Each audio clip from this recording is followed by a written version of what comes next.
सभी को नमस्कार। संस्कृत की विदुषियां और महिला कवि, इस श्रृंखला के अंतर्गत मैंने 3 सप्ताह पहले वैदिक ऋषि अपाला की चर्चा की थी। अपाला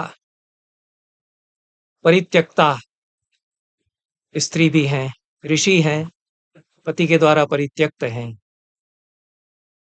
अपने शारीरिक विकार से व्यथित हैं। उनकी वेदना भी उनके सूक्त में व्यक्त हुई है।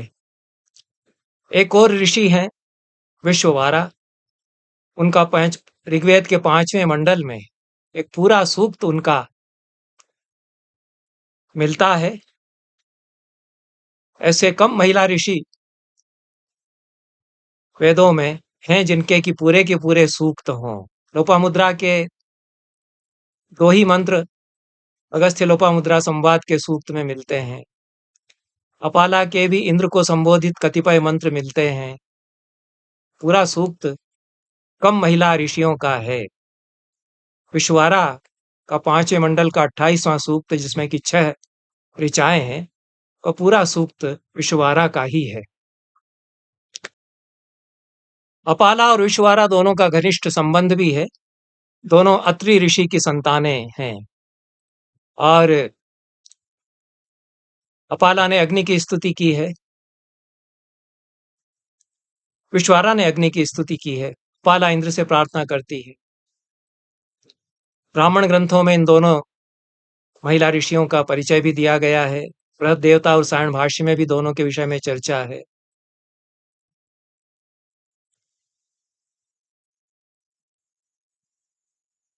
यह जो 5वें मंडल का 28वां सूक्त विश्ववारा ऋषि का है, उनके द्वारा दृष्ट है या उनके रचित मंत्र इसमें है। इस सूक्त का भाष्य आरंभ करते हुए सायण कहते हैं कि अत्रि गोत्रोत्पन्न विश्ववारा नामिका अस्य सूक्तस्य ऋषि।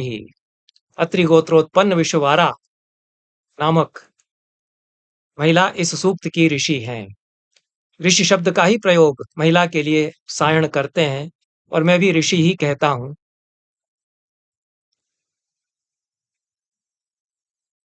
विश्ववारा का विवाह अंगिरा ऋषि के साथ हुआ, अंगिरस ऋषि के साथ हुआ। अंगिरस वैदिक ऋषि हैं और अथर्ववेद में अनेक सूक्त उनके हैं। अथर्ववेद ही पूरा अंगिरस वेद कहा जाता है। पुराणों में भी अंगिरस ऋषि की चर्चा आई है और उसके प्रसंग से विश्ववारा की भी चर्चा आई है। ब्रह्म पुराण में गौतमी महात्म्य के अंतर्गत विश्ववारा के विषय में चर्चा या उनका प्रसंग आता है। विवाहित महिला हैं और उन्होंने एक सूक्त जो देखा वह अग्नि को समर्पित है। उसमें सुखी दाम्पत्य के लिए प्रार्थना है। उसी सूक्त से कुछ ऐसा संकेत मिलता है कि विवाह सुसंयत हो, संयम रखें दंपति, ऐसा वे कहती हैं। उनके इस सुयम शब्द का अनेक प्रकार से अर्थ निकाला गया है। ये तो ऋषि हैं, उन्होंने कह दिया। उन्होंने स्वयं सुसंयत रूप में ही कहा। और एक व्याख्या उसकी यह की जाती है कि विश्ववारा बहु अपत्यता से दुखी हैं। बहुत अधिक संतानें उनके हो गई थी, उससे वे खिन्न है। इतनी संतानें नहीं होना चाहिए।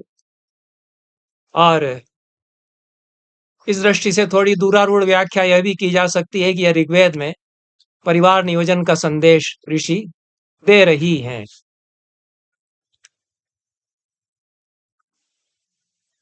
गौतमी महात्म्य जो ब्रह्म पुराण का है, उसमें बताया गया कि विश्ववारा के पति क्रोधी स्वभाव के थे और बुरा भला कहते रहते थे अपनी पत्नी को, विश्ववारा को। अंगिरस ऋषि, बहुत सारे ऋषि बड़े क्रोधी स्वभाव के हुए और गुस्से में फनफनाए हुए रहते हैं, शाप देने को उद्यत रहते हैं। अंगिरस ऋषि तेजस्वी थे और विश्ववारा इससे खिन्न रहती थी। यह पुराण बताता है, मैं नहीं कह रहा हूं। तो वे अपने ससुर अग्निदेव के पास जाकर के उन्होंने प्रार्थना की कि वे उनके पति को समझाएं कि वे अपना थोड़ा आग्नेय स्वभाव छोड़ें और कुछ मृदु स्वभाव के रहें। अग्नि ने कहा कि वह तो अंगिरस तो अंगारों से ही उत्पन्न हुआ है, तो वैसा ही उसका स्वभाव है। पर तुम अपने उद्योग से, अपने शांत स्वभाव से उनको अपने अनुकूल कर लोगी, ऐसा भी वे कहते हैं। तदनुसार अग्नि की प्रेरणा से विश्ववारा ने अपने पति को गंगाजल से आप्लावित किया और वे स्वयं जलमय हो गईं और यही जल परुष्णी परुष्णी या रावी नदी के रूप में बहा। जहां तक मुझे स्मरण आ रहा है, परुष्णी वेदों में वर्णन मिलता है, वह रावी नदी है। तो यह कहीं न कहीं बहुअपत्यता का खेद हो सकता है, या पति के द्वारा बहुत अधिक क्रोध में भरकर कुछ तो भी कह देने के कारण जो वेदना है, उसकी सांकेतिक अभिव्यक्ति तो विश्ववारा के सूक्त में भी हुई है। और यह अग्नि से प्रार्थना है, अग्नि का स्तवन है, बहुत सुंदर सूक्त है। विश्ववारा अच्छी कवि हैं, यह भी इससे पता चलता है। और जहां तक बहुअपत्यता की बात है, ऋग्वेद में अन्यत्र भी कहा गया है कि बहुत अधिक संतानें न हो। तो दशपुत्रा भव नारी पति में एकादशम कृधि, इस तरह का मंत्र में वाक्य आता है। 10 पुत्र तुम उत्पन्न करो और पति को 11वां पुत्र बनाओ। 10 पुत्र उत्पन्न करने के पश्चात तो माता के रूप में देखने लग जाए पत्नी को, ऐसा वो कहते हैं, तो पति ही तुम्हारा फिर 11वां पुत्र हो। यह बहुत सांकेतिक गूढ़ अभिप्राय के साथ कहते हैं। उस समय 10 पुत्र पर्याप्त माने जाते थे, अब 2 ही, 1 ही पर्याप्त हैं। उस समय जनसंख्या बहुत कम थी और आवश्यकता थी। अब वैसी आवश्यकता दूसरी प्रकार की है। इसलिए समय बदल गया, अपने समय के अनुकूल हर बात ऋग्वेद में मिल ही जाएगी, ऐसा आग्रह करके वेदों को नहीं देखना चाहिए। लेकिन सूक्ष्म संकेत तो हैं ही। यह जो 5वें मंडल का 28वां सूक्त है, यह याज्ञिक विनियोग की दृष्टि से बहुत महत्वपूर्ण माना गया। सायण तो पूरा का पूरा इसको इसी दृष्टि से देखते हैं और इसकी व्याख्या भी वे सविस्तर इसी दृष्टि से करते हैं। पहला ही जो मंत्र इसका है वो समिंधन मंत्र कहा गया है, और अग्नि प्रज्वलित करते समय इस मंत्र का पाठ किया जाए, यह परंपरा रही है। दश पौर्णमास और ज्योतिष्टोम यज्ञों में भी विश्ववारा के सूक्त के मंत्र पढ़े जाते हैं, और दश पौर्णमास में 11 मंत्र पढ़े जाते हैं, उनमें से 2, तीसरा और चौथा इस सूक्त का मंत्र वह उसमें पठित होता है। 5वां और छठा मंत्र इस सूक्त का पठित होता है। इसकी तीसरी ऋचा की व्याख्या, तीसरे मंत्र की व्याख्या करते हुए सायण ने उसका विनियोग बताते हुए आश्वलायन श्रौत सूत्र से संदर्भ दिया है कि यह इज्जा ऋक है। वे कहते हैं यह याज्य है, यज्ञ के लिए इसका उपयोग होता है, ऐसा सायण कहते हैं।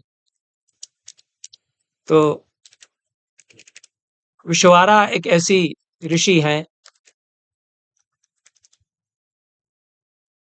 जिनका बड़ा सम्मान हुआ कि उन्होंने इस प्रकार के मंत्रों को देखा जो वैदिक यज्ञों में उपादेय पाए गए। वैदिक यज्ञों में वही मंत्र विनियुक्त होते हैं जिनमें कि सचमुच देवता का आवाहन उस प्रकार से हो जिससे कि देवता तक अभी पहुंच सके, देवता आवाहित हो सके। संक्षेप में 6 मंत्र हम इसके पढ़ेंगे और विश्ववारा क्या कहना चाहती हैं, क्या संदेश देना चाहती हैं, यह भी उनके द्वारा समझेंगे। पहला मंत्र है समिद्धोऽग्निर्दिविषोचिरश्रेत् प्रत्यंगुशसम उर्विया विभाति एति प्राची विश्ववारा नमोभिर्देवां ईळाना हविषा घृताची। समिद्धा अग्नि दिवि अश्रेत, समिद्धा शोची अग्नि दिवि अश्रेत। समिद्ध या खूब प्रज्वलित हुआ अग्नि, और शोची जो तेजस के लिए आया है सायण की व्याख्या के अनुसार, और अश्रेत श्रयति, द्विलोक में आश्रय लेता है, द्विलोक में जाज्वल्यमान है, प्रदीप्त है समिद्ध अग्नि, खूब धधक कर जलता हुआ अग्नि, तेजस्वी अग्नि, दैदीप्यमान अग्नि, यह भी अर्थ होगा समिद्ध का। प्रत्यंगुषम उर्विया विभाति, उषा उषस उषस देवी के प्रति या उसके सामने अपनी ज्योति को वह विस्तारित करता है अग्नि। उर्विया विभाति, उरु रूप में विस्तारित करता है अपनी ज्योति को। और एति प्राची विश्ववारा नमो भी, विश्ववारा अपने स्तवन के साथ, नमन के साथ प्राची की ओर आ रही है, प्रत्यंगमुख होकर के आ रही है, उसी की ओर आ रही है, उसके पास पहुंचती है, जो कि देवान ईडाना, देवताओं की स्तुति करती हुई हविषा, हविष के द्वारा, और घृताची वह है। विश्वारा के लिए यह विशेषण है। विश्वारा घृताची है, इसकी व्याख्या घृताच्या सृचा सह पिता, ऐसी व्याख्या सायण करते हैं। घृत से संपृक्त जो श्रुक है उसके साथ और हविष के साथ विश्ववारा नमन के साथ, अपने स्तवन के साथ देवताओं की स्तुति करती हुई उन्हीं के प्रत्यंगमुख होकर के आ रही है, उन्हीं के सामने पहुंच रही है, ऐसा विश्ववारा कहती हैं। इसलिए विनियोग इसका स्पष्ट है। याज्ञिक विधि में घृतयुक्त श्रुआ के साथ और हविष के साथ आहुति दी जाए, ऐसा इसका वेद में आशय भी है। नमो भी हविषा देवान ईडाना, यह भी विश्ववारा के लिए विशेषण है। नमन पूर्वक, स्तवन पूर्वक हविषा के साथ देवताओं की स्तुति करती हुई वह उनकी ओर आती है। अग्नि अंगिरा का पर्याय भी है, तो इसमें सूक्ष्म संकेत कदाचित यह है कि वह अंगिरस के प्रति उन्मुख होकर के उनको प्रसन्न करने के लिए उनके पास जा रही है, क्योंकि यह दाम्पत्य मंगल का सूक्त इस रूप में भी समझा जाता है। अंगिरा उ अग्नि ही, ऐसा शतपथ ब्राह्मण में कहा गया है। अग्नि ऊर्जा का, तेजस का प्रतीक है, यह तो स्पष्ट ही है। मन एव अग्नि, ऐसा भी शतपथ ब्राह्मण में कहा गया है। और घृत भी उसी ऊर्जा का प्रतीक है, बल का प्रतीक है। घृत से अग्नि वृद्धि को प्राप्त होता है, तेजस बढ़ता है घृत के द्वारा, इसलिए विश्ववारा घृताची है, यह कहा गया है। दुर्गाचरण शुक्ल ने भी भाष्य लिखा है, आधुनिक काल में हिंदी व्याख्याकार वे हैं, उन्होंने घृताची का अर्थ निर्मलता से दैदीप्यमान यह किया है। इस पूरे मंत्र का अनुवाद उन्होंने कुछ भिन्न रूप में किया है, जो सायण से अलग हो जाता है। दिव्य संकल्प की ज्वाला मन में प्रज्वलित होकर निर्मल प्रकाश की और लपक रही है। सामने उषा फूट पड़ी, वह अपनी शुभ्र ज्योति फैला रही है। यह तो शब्दों से सीधे ऐसा अर्थ नहीं निकल रहा है। मैं विश्ववारा निर्मलता से दैदीप्यमान हूँ, मैं समस्त वर्णीय पदार्थों से परिपूरित विश्ववारा विनम्र होकर समर्पण की क्रियाओं से हवि के द्वारा दिव्य शक्तियों को खोजते हुए ऊर्ध्वारोहण कर रही हूँ। यह एक भिन्न प्रकार की व्याख्या होती है, जिसके आगे चर्चा नहीं करेंगे। और सीधे जो शब्दों से अर्थ निकलता है और सायण जिस प्रकार से व्याख्या करते हैं, उसी तक सीमित रहना उचित होगा इस समय। और दूसरे मंत्र में विश्ववारा कहती है, समिध्यमानो अमृतस्य राजसि हविष्कृण्वन्तं सचसे स्वस्तये विश्वं सं धत्ते द्रविणं य इन्वस्यातिथ्यम अग्ने निचधत्त इत्पुरः। सुदीप्त होता हुआ, समिध्यमान होता हुआ, प्रदीप्त होता हुआ, हे अग्ने तू अमृतस्य राजसी, अमृतस्य उदकस्य, ऐसी व्याख्या सायण ने की है। अन्य व्याख्याकारों ने तो अमृत का ही अर्थ ले लिया है। तू अमृत का राजा होता है, ऐसा अर्थ ले लिया है। राजसी का भी तो उदक के साथ विराजमान है, ऐसा अर्थ सायण के अनुसार होगा। और यह पूरा ऋत्विक के लिए, यज्ञकर्ता के लिए विश्ववारा का आशय है। तू यज्ञकर्ता को आनंदपूर्ण स्थिति में, तू यज्ञकर्ता को आनंदपूर्ण स्थिति के लिए सहचरित उसके साथ होता है, उसका आलिंगन करता है। अविष्कृण्वन्तम सच से स्वस्तये, उसके मंगल के लिए, उसकी स्वस्ति के लिए तू उसके साथ समिद्धमान होता है, उसको भी आलोकित करता है। यम उन्वसी, जिसका तू अतिथि बन जाता है। विश्वम द्रविणम स धत्ते, सारे संसार के द्रविण को वह प्राप्त करता है, सारे संसार के द्रविण को वह धारण करता है। विश्वम द्रविणम स धत्ते, यम इन्वसी आतिथ्यम, जिसके अतिथि तुम बन जाते हो। अग्ने निच धत्त इत पुरः। हे अग्ने,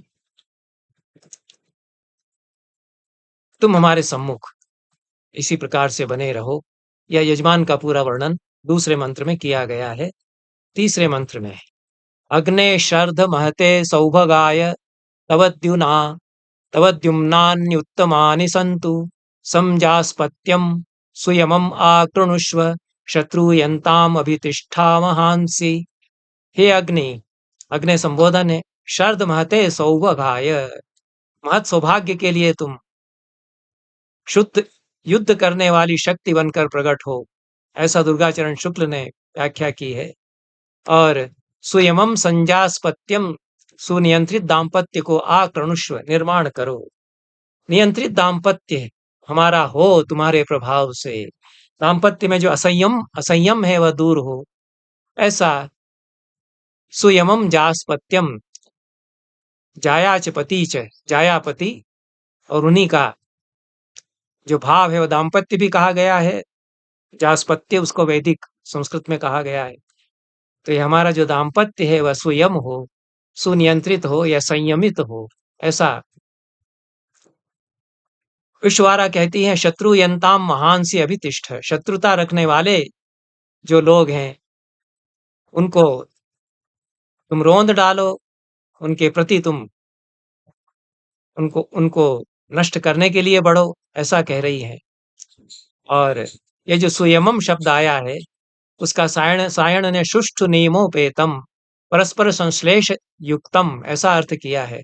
सुष्ठु नियम से उपेत वह हो दाम्पत्य, और परस्पर उसमें संश्लेष, श्लिष्ट हो, परस्पर मन एक दूसरे के साथ मिल जाएं, ऐसा विश्ववारा कहना चाहती हैं।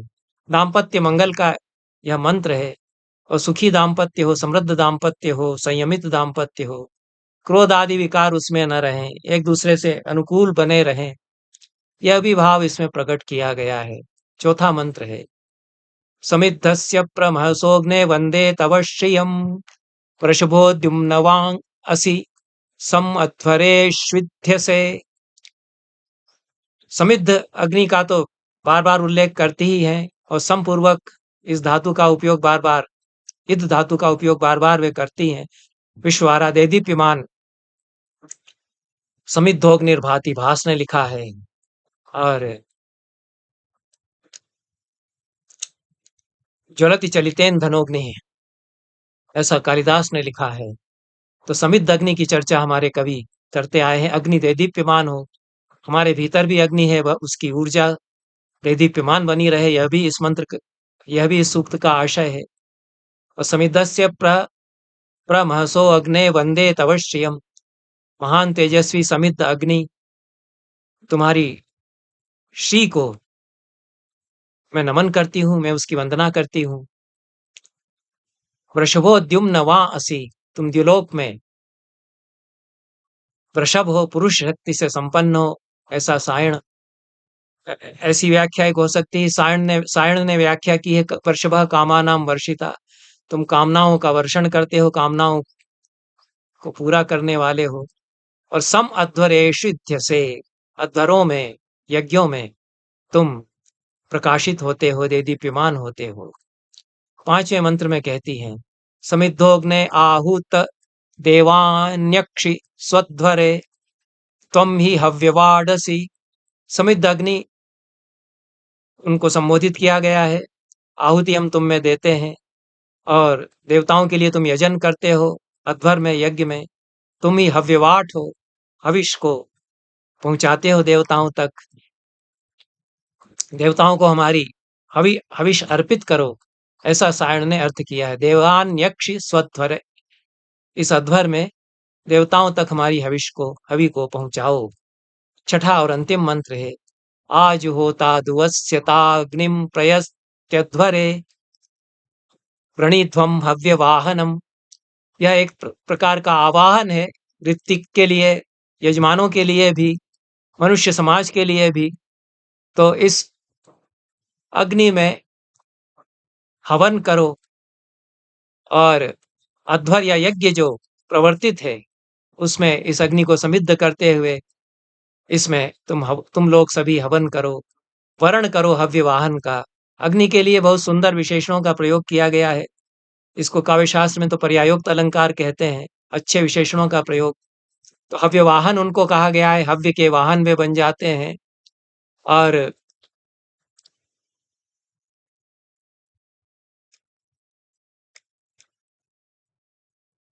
हविष्कृण्वन्तम, ऐसा भी उनके लिए विशेषण प्रयोग किया गया है। हव्यवाट भी उनको कहा गया है, वृषभ भी उनको कहा गया है।